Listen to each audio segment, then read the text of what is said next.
Today we talk about how can you disable this sign or know how you can do that on your Nextdoor app. So you just go above your photo profile, click on it here. So then it's going to show for you a list like this. You just click here on settings. So then it's going to take you to this list. You just click here on notifications.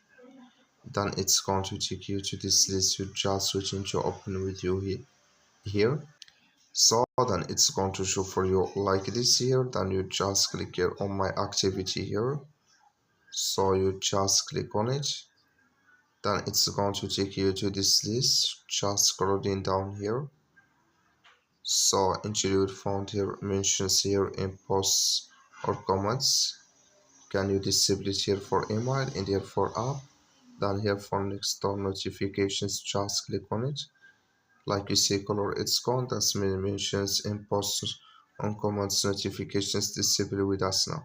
That's all you have to do. That's all. Thank you for watching. Don't forget to support us by liking and subscribe.